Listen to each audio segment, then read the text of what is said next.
Bismillahirrahmanirrahim. Assalamualaikum warahmatullahi wabarakatuh. Waalaikumsalam warahmatullahi wabarakatuh. Alhamdulillah.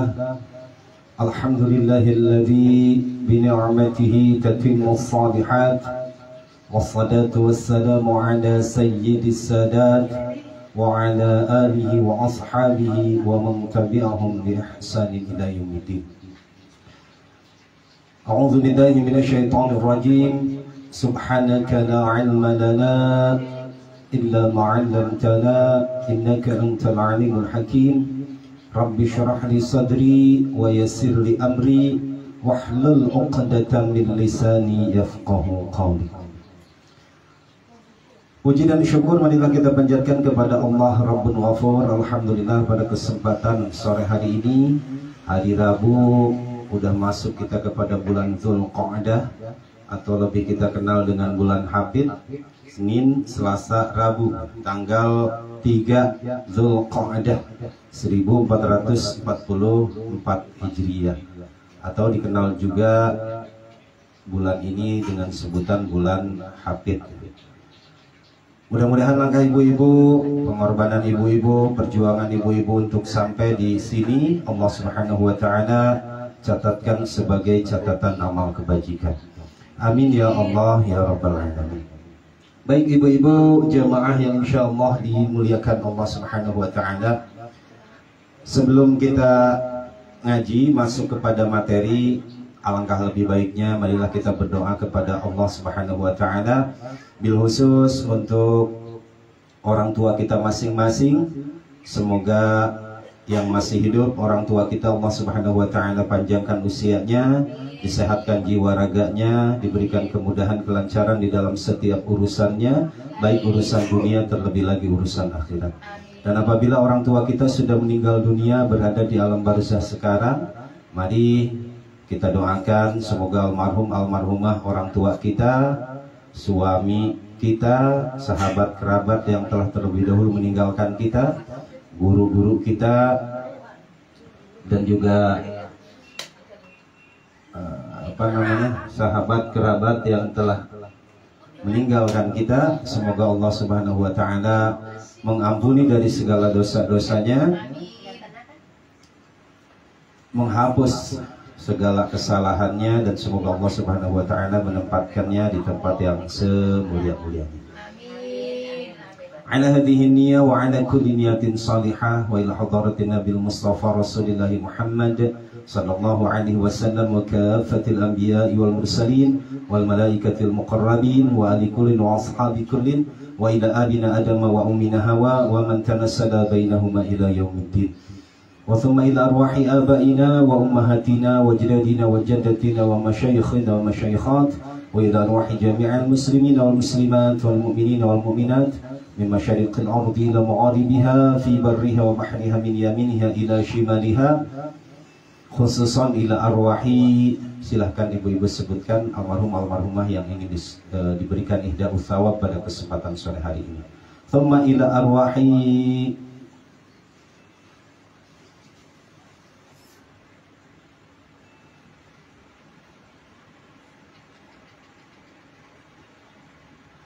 Allahumma ighfir lahum warhamhum wa'afihim wa'fu anhum. Al-Fatiha. A'udzu billahi minasy syaithanir rajim. Bismillahir rahmanir rahim. Alhamdulillahi rabbil alamin. Ar-Rahmanir Rahim. Maliki yaumiddin. Iyyaka na'budu wa iyyaka nasta'in. Ihdinas siratal mustaqim. صراط الذين أنعمت عليهم غير المغضوب عليهم ولا الضالين رب اغفر لنا. Juga kita yang masih hidup berada di dunia ini, semoga Allah Subhanahu wa taala selalu memberikan kepada kita keimanan, keislaman yang sempurna.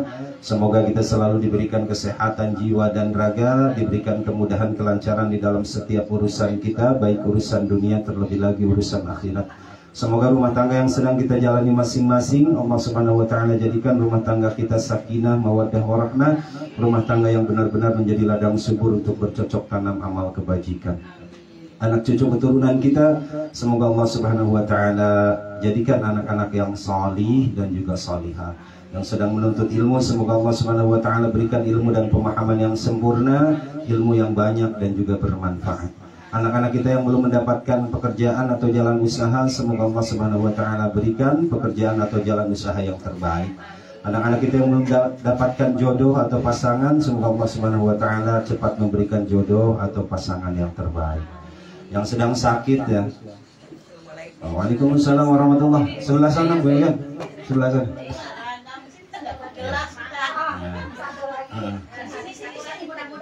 Ya.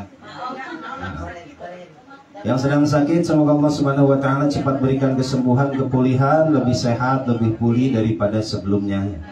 Bil khusus sahabat kita ya, anaknya Faiz setelah menyelesaikan operasi usus buntu. Makanya ibu-ibu kalau ada jalan buntu jangan dimasukin, begitu tuh jadinya. Insyaallah bagi ibu yang ada waktu kesempatan, insyaallah selepas ngaji nanti kita kesana dah, kita nengokin. Yang mudah-mudahan Allah Subhanahu wa taala cepat berikan kesembuhan. Juga untuk kita Bu, berasa banget kita nih habis lebaran. Si AA ya terutama ngerasa kenapa sih iman kita jadi turun gitu. Padahal kan kita teh habis puasa. Soal ibadah sunnah kok kita jadi kayaknya jadi lemah banget. Sholat duha juga ya Allah susah banget. Sholat witir susah. Baca Al-Quran jadi males lagi gitu ya. Ibu-ibu ngerasain kayak gitu gak sih Bu? Nah makanya oleh karena itu mari Bu kita berdoa kepada Allah Subhanahu wa taala. Ya Allah ya Rabbana. Ya, dengan satu doa yang dicontohkan oleh Nabi Shallallahu Alaihi Wasallam, doa ini adalah supaya kita diberikan istiqomah. Ayo ikuti saya. Bismillahirrahmanirrahim. Rabbana la tuzigh qulubana ba'da idh hadaitana wa hab lana min ladunka rahmah. Rabbana la tuzigh qulubana ba'da idh hadaitana wa hab lana min ladunka rahmah innaka antal wahhab. Nas'aluka al-ijabah al-Fatihah. A'udzu billahi minasy syaithanir rajim. Bismillahirrahmanirrahim. Alhamdulillahi rabbil alamin arrahmanir rahim maliki yaumiddin. Iyyaka na'budu wa iyyaka nasta'in. Ihdinas siratal mustaqim. Suratal ladzina an'amta 'alaihim ghairil maghdubi 'alaihim waladdallin rabbighfir lana. Ya mungkin Rabu depan lah kita baca ruqyah ya. Kayaknya ya Allah kok agak apa ya? Berat banget deh pokoknya habis lebaran ini. Semuanya benar. Tadinya mau baca hari ini mau baca ruqyah sendiri ya. Iya cuman iya, tadinya hari ini cuma karena mau ada nengok ya, jadi insya Allah lah Rabu depan. Karena kita berat banget, terutama si ya ngerasainnya kayak gitu. Nah baik ibu-ibu jamaah yang insya Allah dimuliakan Allah Subhanahu Wa Taala. Pada Rabu kemarin kita kan belajar tentang hadis Nabi bahwa ada orang yang masuk surga tanpa hisab. Jadi begitu mati masuk surga. Kemarin apa? Orang yang mencari ilmu kemudian yang membiayai ilmu itu dua orang. Pun ada juga yang masuk neraka tanpa hisab. Ini jelek banget nih. Kalau ketika dia mati gitu ya, masuk alam kubur kemudian dihisab masih mending. Ditunggukan dulu gitu. Kalau kita misalkan di sini di dunia begitu ditangkap langsung masukin penjara, nggak lewat pengadilan dulu, berarti kan kesalahannya tuh udah berat banget, udah fatal. Jadi kata hakim udah deh nggak usah disidang deh, udah bener-bener salah. Nah pun ya kelak di akhirat ada dua golongan manusia yang masuk neraka gratis tanpa hisab. Lalu apa dosanya? Dosanya adalah sombong. Apa ibu? Sombong. Maka dalam hadis Nabi disebutkan la yadkhulul jannata man kana fi qalbihi mithqala dzarratin min kibrin. Sesekali tidak akan pernah masuk surga. Mustahil seseorang masuk surga kalau di dalam hatinya ada rasa sombong walau dzarratan, walaupun sekecil biji sawi. Ada rasa sombong walaupun sekecil biji sawi. Sombong itu apa sih sombong? Sombong adalah membanggakan diri. Ada juga kan orang misalnya kita tegur terus dia nggak nyaut, sombong gitu ya. Sombong tuh bermacam-macam. Kata Nabi, apa saja sih yang termasuk sombong? Sombong adalah menolak kebenaran dan meremehkan manusia. Menolak kebenaran tuh ngaji misalkan, lah ngapain ngaji, ngapain baca Quran, orang aja nggak baca Quran, nggak ngaji, hidupnya enak-enak aja, itu sombong. Yang kedua, meremehkan manusia. Meremehkan manusia itu menganggap orang lain kecil aja gitu. Menganggap misalkan kita ngelihat orang yang minta-minta, perasaan lebih mulia kita. Jadi sombong sekali lagi kita merasa lebih baik. Sombong merasa lebih baik. Lebih baik dalam apa? Dalam hal apapun. Dalam hal yang kecil aja misalnya, yang sering kita lakukan. Bukan kita ya, ini ibu-ibu Singapura. Misalnya, lebih enak masakan gue daripada dia. Sombong. Lebih baik, lebih enak masakan gue katanya. Sombong tuh walaupun dalam tingkat kecil. Bagusan baju gue. Pokoknya dia tuh selalu merasa lebih daripada orang lain. Itu namanya sombong. Sekali lagi, ketika kita ngerasa lebih baik daripada orang lain, itu adalah wujud dari kesombongan. Misalkan kayak kita nih sering ya, ibu-ibu Singapura, kita mah orang begini kayak gitu-gitu amat, dia mah begitu. Sombong tuh. Jadi sombong sekali lagi merasa lebih baik daripada orang lain. Meremehkan orang lain misalkan, ya dia mah bisa apa, itu sombong. Ya. Kalau bergumam di dalam hati doang mungkin dosanya itu kecil. Ya. Iya, dosanya kecil. Yang lebih berat itu kan kemarin dalam bab lidah, bab lisan, ada sesuatu yang tadinya 100% milik kita, tetapi setelah kita ucapkan, maka itu 100% jadi milik orang lain. Kalau belum kita ucapkan ya milik kita. Misalkan, Mama sini kok jelek banget, pakai baju kayaknya nggak nyambung deh, tabrak warna deh. Iya, tapi itu masih dalam hati si AA. Masih milik si AA omongannya, tapi kalau udah diucapin jadi milik Mama Cindy, jadi milik semuanya, dan itu nggak akan terhapus walau sepanjang usia kita. Maka kalau mau mengucapkan, ya mengucapkanlah yang baik. Ya Allah, Mama Cindy pakai kerudungnya bisa banget dia mah ya, gitu kan, nyocokin warnanya bisa banget, gitu kan. Maka kata Nabi itu, falyaqul khairan aw liyasmut. Berkata-katalah yang baik. Kalau nggak bisa ya udah diem. Ya, jangan di akhirat deh, di dunia aja lah. Masalah rumah tangga ya sih ya, udah 21 tahun rumah tangga, Bu Haji udah mau 50 tahun. Pastikan ngerasain kayak gini. Misalkan nih omongan nih, kalau kita omongin ke bapaknya pasti jadi berantem nih. Suka ngerasa gitu kan? Nah tapi kenapa sih pengen diomongin aja, pas udah diomongin bener jadi berantem? Iya bener, kita tahu jangan diomong, tapi ini mulut rasanya nih pengen nggak?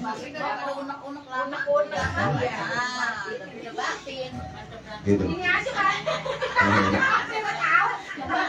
Makanya si Antar mau bikin usaha baru ya, yang belum pernah dilakukan orang adalah bukan cilok, membikin sebuah tempat, kan tempat futsal ada, nyanyi ada. Si A mau bikin sebuah tempat untuk melepaskan kekesalan. Jadi maksudnya kayak gini, bikin sebuah ruangan gitu yang kosong, di situ disediakan gelas tergantung pesanan. Gelas misalkan ada yang 3 lusin, piring 3 lusin. Jadi bagi orang yang berantem atau lagi kesel sama seseorang masuk, iya, jadi dia taruh fotonya di situ. Bapak mau pesan gelas berapa nih? 2 losin, ya udah. Ayo pelanggan pertama ya siapin. Jadi dia lepasin kekesalannya, mau bergumam ke, mau ngatain apa ke yang kotor-kotor gitu. Tetapi dia sendiri di situ, misalkan daripada karang di rumah mecahin gelas. Tapi yang bersih siapa itu? Lah kan kita sebagai yang punya tempat kan. Soalnya bayar kan kita. Iya bayar, ya ngapain juga bayar mah iya. Iya. Jadi bagi orang yang berantem daripada berantem di tengah jalan kayak kemarin kan, malu. Mendingan juga masuk ke tempat ke ruangan.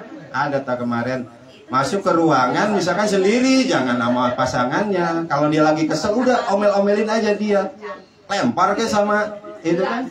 Nah kalau udah dikatanya Bu Haji kan tadi kalau nggak diluapin tuh nggak tenang, ya udah ntar saya mau bikin gitu. Ayo jadi pelanggan pertama ya ini. Insya Allah diskon nih. 3 kali masuk gratis 1 ya. Iya, pasang foto. Boleh satuan gak beli? Bisa, tergantung pesanan. Kalau mau bawa gelas sendiri juga boleh. Ini masuk bayar. Gitu. Nah ini belum pernah dilakukan oleh siapapun. Ya mudah-mudahan jadi ide nih, ntar bikin aja bangunan gitu kan. Nah ibu-ibu, kata ibu-ibu, alhamdulillah saya katanya udah berusaha bisa terhindar dari sombong. Biar kita lebih mengenal sombong, terkadang kita itu nggak tahu ternyata yang kita lakukan itu adalah sombong. Maka kita harus mengetahui apa sajakah tanda-tanda dari orang sombong tersebut. Jangan pernah misalnya kita itu menganggap diri kita nggak sombong, padahal diri kita sombong. Maka dalam hidup itu harus pintar merasa. Jangan dibalik, jangan merasa. Orang Singapura begitu. Yang benar adalah pintar merasa, bukan merasa pintar. Jadi sombong ini merasa punya, merasa ada, merasa pintar, bukan pintar merasa. Harusnya kan pintar merasa. Ya Allah kesian banget itu orang. Coba kalau kita ngalamin kayak gitu, itu pintar merasa. Ibu yang bawa Al-Quran di surah An-Nisa, ayat 45. Ya nggak apa-apa. Nah, ini kan bukan bagian Al-Quran, nggak apa-apa, tidak dibaca ini. Hanya saja apapun yang kita pelajari kan harus berdasarkan dalil. Jangan sampai kita ngaji nggak berdasarkan petunjuk. Ayo dibuka surah An-Nisa ayat 46. Nah, An-Nisa 46, biar ibu-ibu tuh berasa gitu ngajinya. Ya, ada An-Nisa 46. Ya. Ayo, udah? Nah, ini bisa sampai maghrib nih, buka Al-Qurannya aja nih.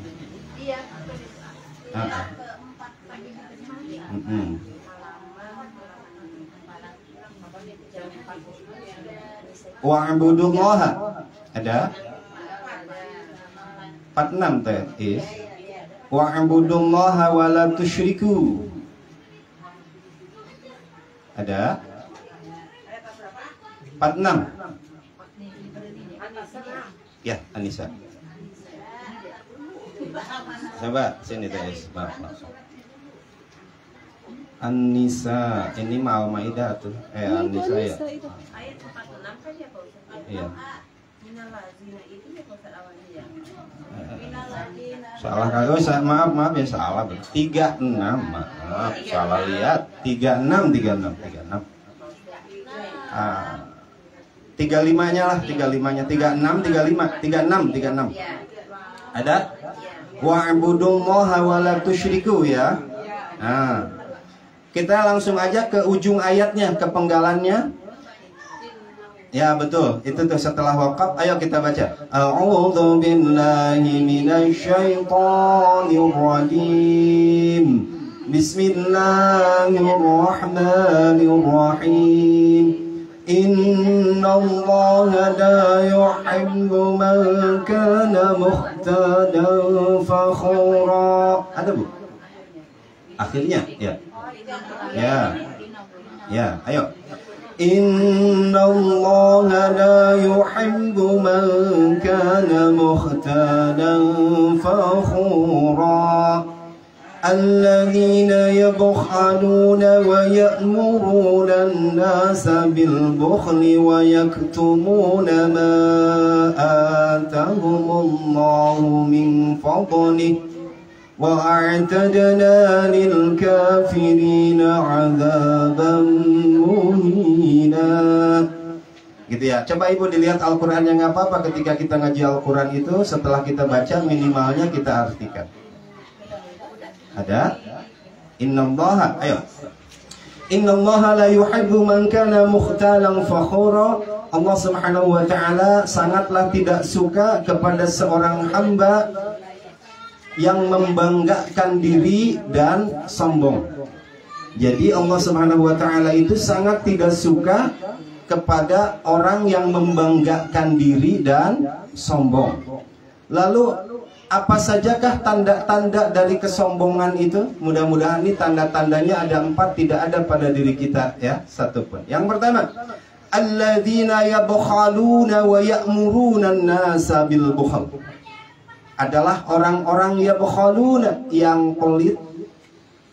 Udahan dia pelit, wa ya'muruna an-nasa bil bukhl. Udah dia pelit, ngajak pelit kepada orang lain. Itu tuh tanda kesombongan. Kalau seorang yang pelit, ya udah biarin dirinya aja yang pelit. Jangan sampai udahan dia pelit ngajak kepada orang lain untuk pelit. Yang seperti apa tuh? Misalkan Mama Cindy sama Bu Sungkowo sama-sama ke musola. Bu Sungkowo mau sodako 10.000, kata Mama Cindy, ya Bu, gede-gede amat sodako, orang kaya aja 5.000, 5.000 aja dah. Iya, contoh. Iya, maksudnya udahan dia pelit gitu Bu. Terus kemudian dia ngajak pelit kepada orang lain. Ya kan kita juga pernah kalau kita jalan, misalkan ibu-ibu Singapura ya, kejadiannya. Kalau kita jalan sama orang hemat sama pelit, ya beda. Berhemat sama pelit itu beda.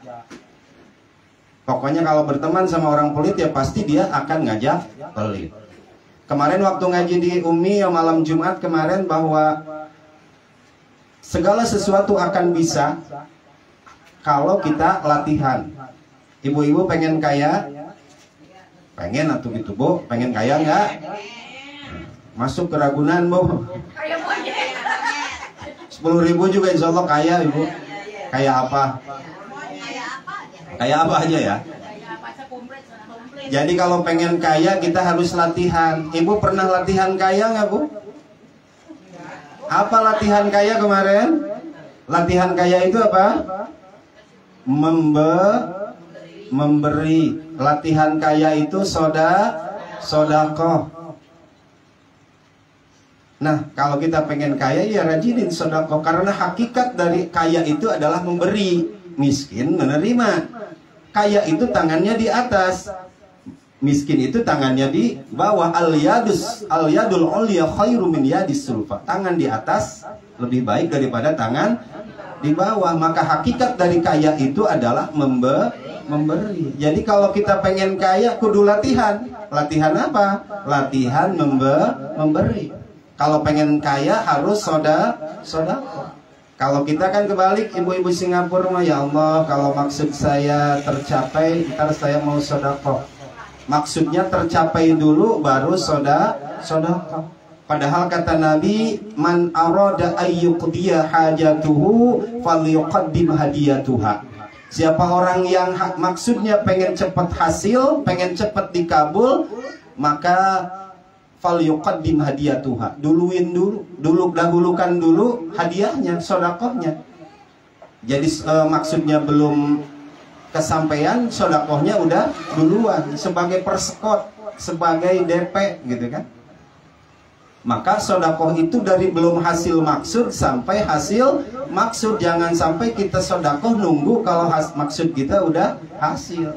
Ya kadang orang mapan begitu. Saya sering contohkan, ya Allah kasih kayak saya mobil, ntar kalau udah punya yang lewat mau saya ajak-ajakin, ternyata udah punya mah boro-boro. Ditutup pintunya. Ya itu ibu-ibu Singapura, bukan ibu-ibu sini. Ada tetangga Iya. pas bilang. Kalau kemarin kan bulan puasa itu mah latihan mati, kata Mama Sari. Kalau latihan mati apa? Tidur bener nih. Maka yang lama tidur berarti latihan matinya cepat. Cepat matinya, karena kata ulama itu tidur adalah temennya mati. Ya setan. Nah iya, maka kalau orang yang banyak tidur dalam hidup ini matinya cepat. Nah sebaliknya kalau miskin ada latihannya, ada miskin juga. Kalau pengen miskin latihannya apa? Meminta dan pelit. Itu latihan miskin tuh. Maka kalau kita rajin meminta, nggak pernah mau memberi, itu kita latihan miskin. Ibu-ibu Singapura mah nggak usah disuruh tuh latihan miskin, udah duluan. Doyannya memberi, salah. Ibu pernah tinggal di Singapura. Demennya minta, ogah ngasih. Gitu tuh. Ibu-ibu Singapura, maka nggak disuruh juga udah latihan miskin. Kalau berdoa di tengah malam kepada Allah, ya Allah berikanlah saya kekayaan. Tetapi ketika didatang oleh pihak RT ngakunya miskin biar dapat bansos. Kalau lagi berdoa tengah malam, ya Allah naikkan derajatku ke derajat kekayaan yang tinggi ya Allah, giliran berdoa. Tapi giliran didata ngakunya Miskin, bansos. Saya iya. Gitu ya Bu, maka jangan latihan miskin. Latihan miskin itu apa? Mau minta, ogah ngasih. Itu namanya lagi latihan miskin. Maka setidaknya kalau kita memang ingin tidak dikatakan orang yang miskin, ya kalau nggak kepepet-pepet banget udah jangan minta. Maka ya sekali lagi ayolah kita latihan kaya. Karena walau bagaimanapun kita nggak bakalan bisa kaya kalau kita nggak latihan. Maka sebentar lagi Ibu, sebentar lagi kan kurban ya. Ini kurban adalah bagi Nabi mawajib, bagi kita mah sunnah, tetapi nilai kesunahannya itu tinggi. Saya sering bilang di dalam surah Al-Hasyr penggalannya, wa may yuqaq syuhha nafsihi faulaika humul muflihun. Siapa orang yang mampu membersihkan hatinya dari kekikiran, maka dia adalah orang yang beruntung. Ibu-ibu pengen untung, beruntung nggak? Ya bersihin hatinya dari kekikiran. Itu jangan sampai, saya akan sering contohkan, jangan sampai kayak ikan dalam kolam, Bu. Kolamnya nggak dikuras-kuras airnya, nggak dikontrol airnya, nggak dikuras-kuras tuh. Ada pemasukan doang, pengeluarannya nggak ada. Akhirnya kan jentik penyakit nyamuk pada hidup di situ, ikannya pada mati deh semua. Maka kolam penyimpanan yang baik itu adalah yang ada pemasukannya airnya baik, kemudian pengeluarannya juga ada. Jadi kolamnya selalu bersih. Gitu ya. Sekali lagi, tanda dari kesombongan, Ibu, kan sombong itu banyak. Jangan-jangan ada pada diri kita. Tadi tanda kesombongan itu adalah alladzina yabkhaluna, orang yang kikir, wa ya'muruna an-nasa bil bukhal. Udahan dia pelit, kikir, ngajak-ngajak lagi sama orang. Itu adalah tanda dari kesombongan yang mustahil masuk ke dalam surga. Gitu Bu. Banyak ya contoh-contoh tentang bakhil. Bakhil terhadap apa? Bukan terhadap harta aja Bu. Bakhil teh yang namanya kebaikan mah kalau kita punya ilmu, ya kasihlah ilmunya. Yang punya tenaga, ya kasihlah tenaganya. Yang punya harta, ya kasihlah tenaganya. Jadi pelit itu bukan terhadap harta aja, tetapi tenaga juga. Kita jangan pelit kalau kita hanya mampu tenaga.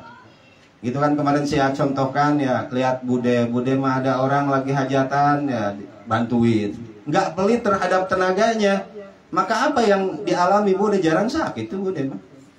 Gitu kan. Tapi Bu Sungkowo yang jarang, Bu Yoyon yang jarang bantuin, bentar-bentar sakit pala kalau Senin. Selasa panas dingin, Rebo masuk angin. Karena apa? Jarang bantuin orang. Bukan Bu Yoyon ini, Bu Yoyon Singapura ini mah. Tapi kalau kita sering sedekah tenaga kita misalnya, dijamin kok sama Allah, maka kita akan diberikan kesehatan. Coba kita yang tinggal jangan di seluruh Indonesia deh, kayak di lingkungan RT 16, RT 6, ntar RT 5. Itu Bu Haji tuh ada orang jauh tuh, RT 9, RT 7. Pasti ada peran-peran yang sama. Misalkan kalau di sini perannya kayak Bude suka bantuin orang, di RT 7 juga ada ya Bu Haji yang perannya mirip kayak gitu. Misalkan kayak Pak Said gitu kan, kalau di sana beliau itu setiap ada acara apapun pokoknya dia tukang warawiri, seneng membagikan tenaganya, maka orang yang begitu tuh jarang sakit. Paham nggak Bu yang dimaksud oleh omongan si Abu? Paham ya? Di tempat-tempat yang lain pun juga ada peran-peran orang yang, oh ini kalau di tempat saya tuh kayak Umi misalkan karakternya, kayak Mama Cindy, itu ada di setiap tempat, betul nggak? Coba kita perhatiin. Si A contohkan kan kemarin kalau kita nggak pelit terhadap ilmu, si A di sini 2013 dulu datang ke sini itu si A orang kampung, punya ilmu sedikit, nggak dikenal orang gitu Bu. Tetapi walaupun ilmu sedikit si A coba bagikan kemana-mana ya, di majelis taklim, di masjid, di musola. Alhamdulillah bukannya kurang, malah alhamdulillah sekarang si A lebih dikenal di sini kan, mau di Al Imannya, di Al Istiqamah, mau di Al Barokah, pokoknya insya Allah kalau nyebutin si A Al Furqan udah pada tahu. Gitu kan, dikenal juga keluar. Itu kenapa? Akibat nggak pelit terhadap ilmu. Kata Nabi, mana qasa mim malin shadaqatin, tidak akan berkurang apalagi hilang dari harta yang telah disodaqahkan, bal yazdad, bal yazdad, bal yazdad. Nabi 3 kali nyebutnya. Bahkan terus bertambah, terus bertambah, terus bertambah. Kalau hal itu jangan nanyain ke siapa, tanyain ke Mas Ari. Mama Sari dari semenjak saya kenal sodakoh aja terus, apakah berkurang? Kalau menurut saya sih malah bertambah. Besok aja udah beli sapi itu di kampung. Di sini anak-anaknya dipotongin sapi juga. Ya mudah-mudahan kita bisa mengikuti teman-teman kita, jejak-jejak teman-teman kita yang mengambil perannya di dalam hidup ini gitu. Nggak punya harta, bikin dia bisa berbagi dengan ilmunya. Nggak punya ilmu, nggak bisa harta, bisa berbagi dengan tenaganya. Si A bilang kalau pengen sodako mah gampang banget Bu, tinggal kita ikhlasin aja waktu sejam tuh di musola buat bersihin musola. Setiap hari Jumat udah pada kotor, di rumahnya pada bersih-bersih, di musola kotor. Itu jadi sodako sebenarnya kalau kita mau. Cuman ya itu tadi, aduh teparurunnya itu tuh, malesnya itu yang bikin jadi berat banget deh. Itu ya Bu, tanda kesombongan yang pertama apa? Alladzina yabkhaluna wa ya'muruna an-nasa bil bukhal. Orang yang pelit kemudian ngajak-ngajak kepada orang, ngompor-ngomporin supaya pelit. Yang kedua, wa yaktumuna ma atahumullahu min fadlih. Yang kedua adalah orang yang suka menyembunyikan apa yang telah Allah berikan kepadanya. Ini penyakit ibu-ibu Singapura nih Bu, hati-hati. Orang yang menyembunyikan apa yang Allah berikan, telah berikan kepadanya. Dia sembunyikan padahal Allah berikan. Ini bukan orang BSI, ini orang Singapura nih Bu. Orang Singapura. Gimana orang Singapura? Kalau ketemu sama temennya ngomongnya, duh lagi nggak punya duit. Ya, itu ibu Singapura tuh. Ibu pernah tinggal di Singapura kan? Iya, saya pernah di sana. Ya. Kalau ngomong, ya makanya tahu ibu mah kalau ngomong sama temennya itu nggak pernah curhat yang enak gitu. Nggak kayak gini misalkan, aduh saya lagi enak nih banyak duit, pokoknya badan lagi sehat. Enggak. Ketika kita, bukan kita ya, ketika mereka curhat pada temannya yang diomongin tuh kesusahan, kebingungan. Ibu dengar Bu ya, ini mesti dicatat dalam arti kalau mau bikin status juga silahkan. Orang ketika kita curhat Bu, orang ngedengerin tuh bukan peduli karena dia penasaran. Bener.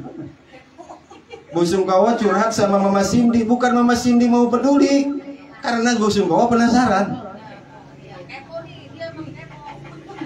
Coba bener nggak Bu omongan Sia?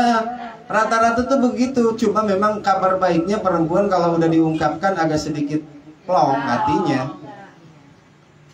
Padahal teman curhat yang kita curhati itu bukan peduli, tapi hanya kepo aja.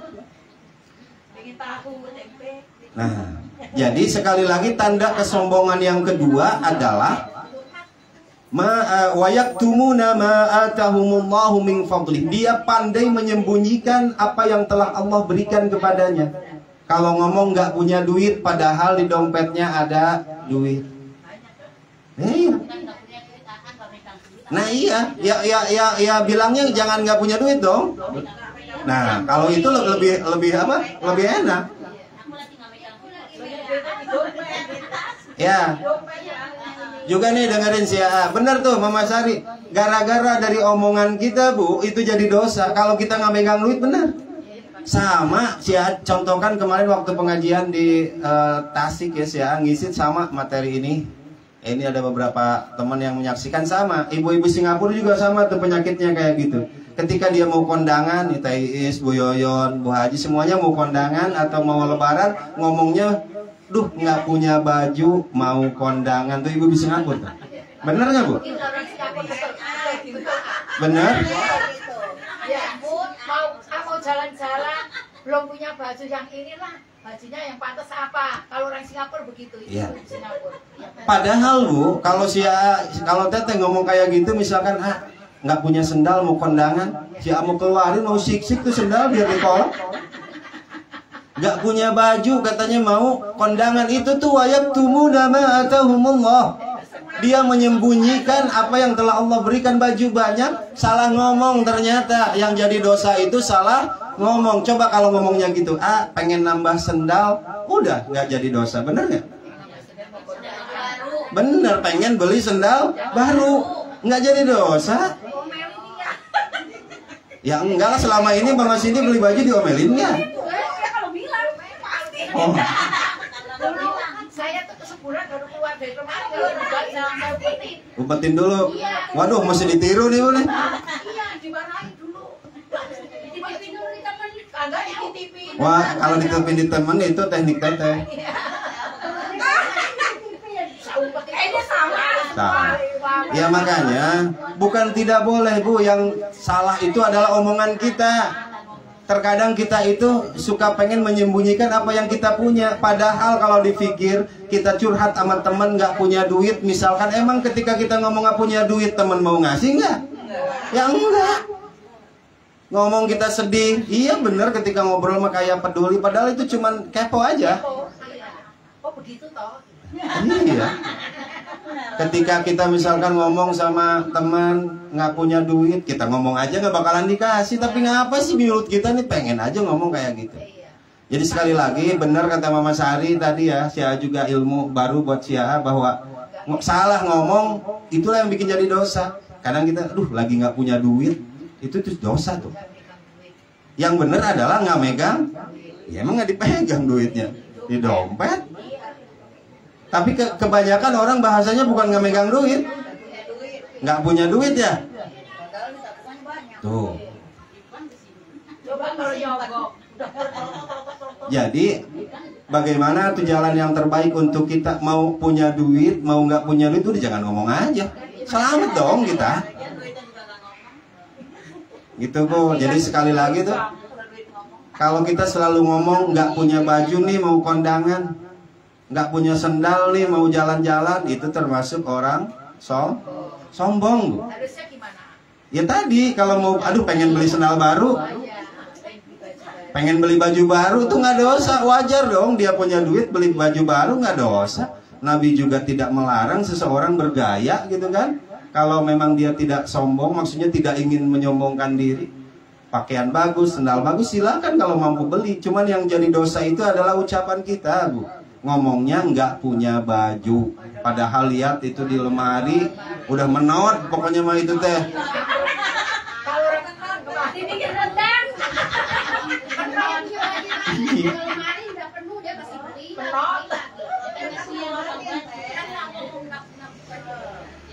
Ya bener, banyak mah nggak apa-apa. Yang penting nanti setiap kali mau, kemarin kan Bu Haji tuh, iya, Boleh, tapi setiap mau puasa, kemarin kan Bu Haji diceramahin juga waktu di Bu Anop ya Bu ya. Buka lemari tuh mau lebaran membuka. Keluarin yang kira-kiranya kita nggak pakai lagi. Cuman kan emang begitu, yang namanya baju, sendal itu kayak majelis taklim dan musola. Sama orang nggak boleh, sama kita nggak dipakai. Bener, musola, masjid, majelis taklim, sama orang mau diurusin nggak boleh, sama orang lama diurusin kagak. Begitu. Sama kayak baju. Baju juga mau dikasih masih sayang. Gitu kan? Padahal kalau kita diemin juga lama-lama kena rayap tuh baju. Ya tempo hari aja di sini teteh yang dikit bajunya kena rayap Bu. Sarung saya aja banyak ya kan, dari kalau lebaran banyak gitu kan. Akhirnya kemarin kena rayap. Maka kemarin pas pulang kampung Pak, ada berapa sarung, 12 udah bawa dah semuanya. Gitu. Ya, enggak Bu, yang baru, yang baju itu siapa udah buang. Yang lebaran kemarin kan ada 12. Udahlah semuanya bawa, udah kasihin aja sama orang yang memerlukan, daripada di sini. Masa sih aku udah pakai sarung 2 kan? Siapa kan warnanya nggak suka yang ngejreng-ngejreng, kopi susu hitam, udah gitu aja sarungnya, nggak yang Nah baik ibu-ibu jemaah yang insya Allah dimuliakan Allah Subhanahu Wa Taala, ternyata memang kesombongan itu masih banyak ya bersemayam di dalam diri kita. Maka sekali lagi, kenali diri kita, kenali sombong itu apa. Jangan sampai tadi kan la yadkhulul jannah, tidak akan masuk ke dalam surga yang ada di hatinya mithqala dzarratin, walau sebesar biji sawi kesombongan di dalam diri kita tidak akan menyebabkan kita masuk ke surga. Nyangkut kita gara-gara ada rasa sombong. Padahal itu biji sawi ya Rabbana. Makanya yang kecil-kecil aja dulu. Kalau misalkan orang jalan kita tegur, kemudian dia nggak nyaut, berarti kita jangan nyebut dia sombong dulu. Karena orang itu kalau nggak salah paham, pahamnya salah. Kalau nggak salah terima, nerimanya salah. Orang tuh begitu. Nah kalau belaga nggak lihat, kira-kira Mama Cindy yakin nggak dia belaga nggak ngelihat? Hanya yakin.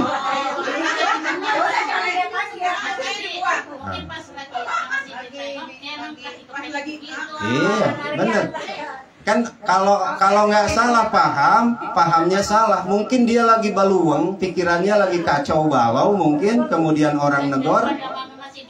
Ya. Ya udah, kalau buang muka jangan takut, ntar juga diambil yang cari muka. Nah kemarin saya akan nulis di grup WhatsApp ya ibu-ibu, software yang terbaik, cara yang terbaik untuk menanggulangi gundah gulana cemburu curiga adalah husnudzon. Husnudzon itu berbaik sangka, cuman berat banget yang namanya berbaik sangka ini. Ya tadi Mama Cindy misalnya negor orang, kok orang belaga nggak belaga nggak ngelihat, nggak ngedengar. Nah keluarin deh tuh software apa? Software husnudzon, berbaik sangkalah. Karena kalau kita berburuk sangka ya sampai kapanpun terus aja hati kita enak ya. Ya makasih terus. Ya baik ibu-ibu jemaah yang insya Allah dimuliakan Allah Subhanahu Wa Taala, cukup 2 saja untuk kali ini. Umi dapat dipahami Umi ya?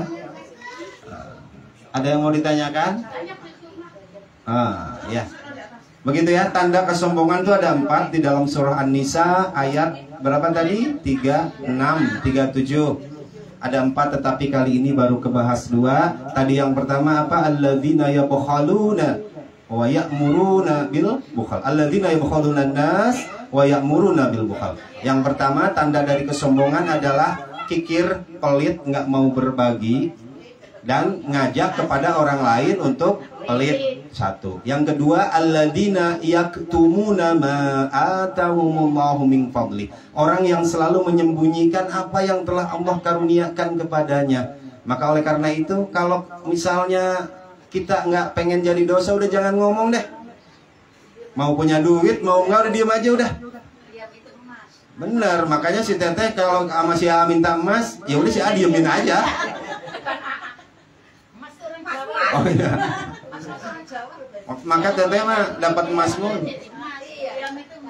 Ya udah, gitu ya. Pokoknya kita belajar sedikit-sedikit Bu dari bahasa-bahasa kita yang apa namanya sering kita ucapkan kayak tadi tuh. Mendingan bukan yang salah adalah ketika kita ngomong nggak punya duit, yang bener nggak megang duit.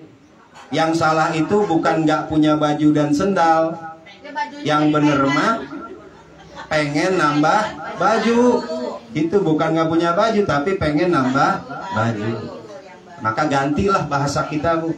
Jangan kayak ibu-ibu Singapura mau kondangan nggak punya baju nih, padahal di lemari banyak. Alhamdulillahirobbilalamin. Mudah-mudahan apa yang kita kaji walaupun sedikit mudah-mudahan bisa bermanfaat ya Bu, bisa apa namanya ya hati kita mudah-mudahan sedikit terbuka lah supaya kita dapat memperbaiki apa namanya kelakuan kita. Ya, selanjutnya marilah kita berdoa kepada Allah Subhanahu wa taala. Allahumma shalli wa sallim ala sayyidina wa habibina wa syafi'ina wa karimina wa maulana Muhammad sallim radhiyallahu ta'ala an kulli sahabati Rasulillah ajma'in. Allahumma ja'al hadza jama'ana jama'an marhuma. Ya Allah, jadikanlah pertemuan kami pada sore hari ini pertemuan yang Kau berikan rahmat dan juga keberkahan. Wa tafarruqana min ba'dihi tafarruqan ma'suma. Ya Allah, jadikanlah perpisahan kami nanti perpisahan yang lepas bersih dari salah dan pula dosa. Allahumma la tada'lana dhanban illa ghafarta. Ya Allah, jangan Kau timpakan, jangan Kau biarkan dosa kepada kami kecuali Kau mau mengampuninya. Wala hamman illa farajta. Ya Allah, kami jangan diberikan bingung dan susah kecuali Kau berikan jalan keluarnya. Wala hajatan hiya laka ridwan illa qadaitaha. Ya Allah, kami jangan diberikan kebutuhan kecuali Engkau memenuhi dan meridhoi kebutuhan kami tersebut. Ya Arhamar Rahimin. Mari kita sama-sama baca kafaratul majlis. Subhanakallahumma wa bihamdika asyhadu an la ilaha illa anta astaghfiruka wa atubu ilaik. Setelah ini gimana Bang? Mau nengokin ya? Ya udah kita ngopi dulu. Ya kita tutup dulu. Walafu minkum hadanallah wa iyyakum ajma'in. Assalamualaikum warahmatullahi wabarakatuh. Ya juga tadi ada undangan dari Mama Ian RT 15 besok bagi ibu yang ada waktu dan kesempatan ba'da asar kita ke sana. Sebetulnya sih tidak dibatasi, tadi Pak bilang ke bagi ada ya yang ada waktu dan kesempatan ibu ba'da asar besok hari Kamis kita ke rumahnya Mama Ian berdoa bersama yang takziah hari yang ke-40 atas meninggal menantunya ya yang baru menikah 3 bulan. Juga insya Allah Ahad nanti ba'da subuh kita kembali melaksanakan tadarus one week one juz ya. Ya saya berharap semuanya bisa ikut Bu, karena ini tabungan loh buat kita. Ya tabungannya sebelum bulan puasa nanti kan kayak kemarin kita udah khatam. Maka setiap Ahad pagi ayo kita sholat subuh berjamaah. Kemudian setelah itu kita baca Al-Quran 1 juz. Cuma sampai setengah 7. Setelah itu mau ibu-ibu mau senam, ibu-ibu mau kemana ya silahkan. Yang penting kita udah punya tabungan aja setiap Ahad 1 minggu 1 juz. Al-Quran itu kan 30 juz, berarti kan 30 minggu. Sedangkan 1 tahun itu ada 48-49 minggu. Gitu ya. Jadi sebelum masuk bulan puasa kita udah hatam duluan tuh. Insya Allah kalau Ahad pagi itu baca Al-Qurannya tadarus sambil mempelajari tajwid, insya Allah ada tafsirnya. Ya pokoknya ada sarapannya juga ada. Alhamdulillah. Kalau yang mau misalkan ada rezeki, ayolah kayak gini aja, goreng tahu, martabak tahu, semur tahu, semuanya tahu pokoknya, cukup tahu. Kata Mama Cindy cukup tahu, ya udah kalau cukup tahu harus pakai tempe lagi. Kalau tahu ya udah diem aja, nggak usah pakai tahunya pakai tauge, pakai